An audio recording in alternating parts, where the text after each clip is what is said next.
জ্যোতিষরত্ন শ্রী শৈলেন্দ্রনাথ মন্ড গ্রহরত্ন সম্পর্কে এবং বৃহস্পতি গ্রহ সম্পর্কে আমি আজকে নিজের কথা আলোচনা করার জন্য বসেছি। দেবগুরু বৃহস্পতি, বৃহস্পতিকে কিন্তু দেবতাদের গুরু। সেই দেবগুরু বৃহস্পতি সম্পর্কে আমি দুই চার কথা আলোচনা করব। দেবগুরু বৃহস্পতির একটা অবস্থান আছে, প্রত্যেকটা গ্রহেরই হস্তরেখার মধ্যে অবস্থান নিশ্চিত আছে। দেবগুরু বৃহস্পতির অবস্থানটা শুধু এই তর্জনী আঙ্গুল, এটাকে তর্জনী আঙ্গুল বলে। এই তর্জনী আঙ্গুলের নিচের পর্বে এই দেবগুরু বৃহস্পতি বসবাস করে। বৃহস্পতিকে সমস্ত দেবতাদের গুরু বলা হয় এবং সমস্ত গ্রহের মধ্যে দেবগুরু বৃহস্পতিকে সবাই কুরুনিশ করে বা প্রণম্য ব্যক্তি।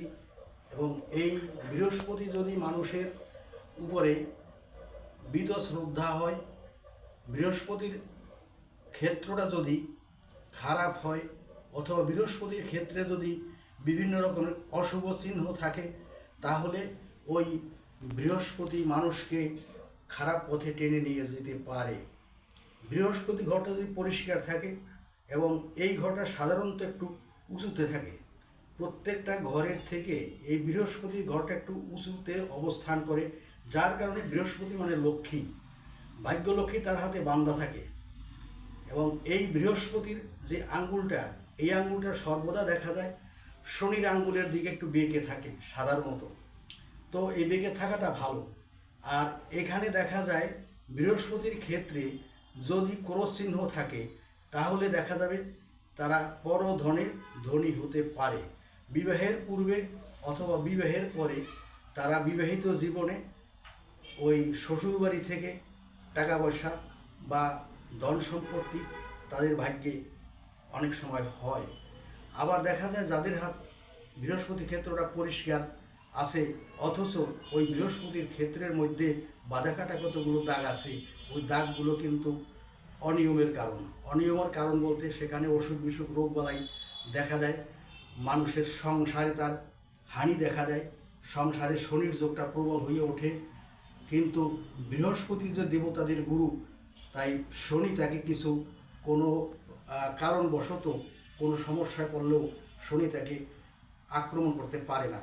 আর এখানে বৃহস্পতির ঘরটা সদা সর্বদা সুন্দর থাকা বাঞ্ছনীয়।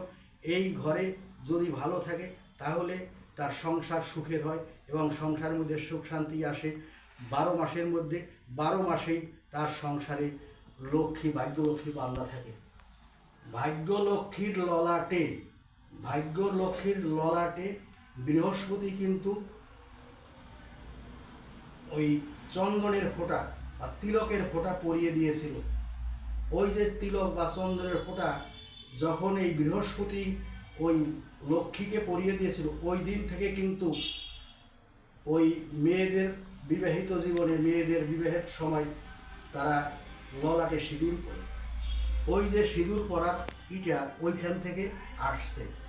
আর মহাকালের দিক থেকে আমরা যেটা দেখি, ওই বৃহস্পতি সদা সর্বদা সমস্ত গ্রহের দিকে অতন্ত্র প্রহরীর মতন পাহারা দিতেছে। কাজেই বৃহস্পতি সুন্দর গ্রহ। এই বৃহস্পতির মধ্যে কোনো রাগ জিদ বা অন্য কোনো ভাবে মানুষের কোনো খারাপ কিছু করার জন্য চিন্তা ভাবনা বৃহস্পতির মধ্যে থাকে না।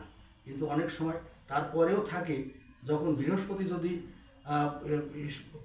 রাগাক্রান্ত হয় বা বৃহস্পতি যদি কোনো কারণে রেগে যায়, গুরুর প্রতি বিত শ্রদ্ধা যদি মানুষ হয়, গুরু কিন্তু তাকে অভিশাপ দিতে পারে বা গুরু তাকে সে ওই খারাপ কিছু বা অন্য কিছু কল্পনা করতে পারে, যার কারণে গুরুর কাছ থেকে সে সবসময় ওই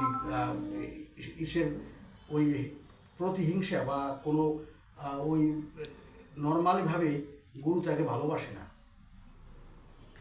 তো এভাবে বৃহস্পতির ক্ষেত্রে আমরা দেখি রেখাগুলো। বৃহস্পতি ক্ষেত্রে কেউ চিহ্ন, বৃহস্পতির ক্ষেত্রে যদি আবার ওই যে ছোট ছোট কাটা দাগ থাকে, ওই দাগগুলো ভালো না। এই দাগগুলো যদি থাকে, তাদের অনেক সময় দেখা যায় সংসারের মধ্যে টাকা পয়সা ধন সম্পত্তি অনেক আছে, অথচ দেখা যায় অভাব ছাড়ে না, বিরাট রকমের অভাবের সম্মুখীন হয়। অনেক সময় তীর্থ ভ্রমণের যোগ আসে তাদের, আবার অনেক সময় দেখা যায় বিদেশ ভ্রমণের যোগ থাকে, অথচ বিদেশ ভ্রমণের যোগ থাকা সত্ত্বেও টাকা পয়সা নিয়ে তারা বিদেশ যায়, বিদেশ গিয়ে আবার তাদেরকে খালি হাতে ফিরে আসতে হয়। এটা কিন্তু বৃহস্পতি যদি দুষ্ট হয়ে যায়, বৃহস্পতি যদি খারাপ হয়ে যায়, তাইলে এগুলো হয়।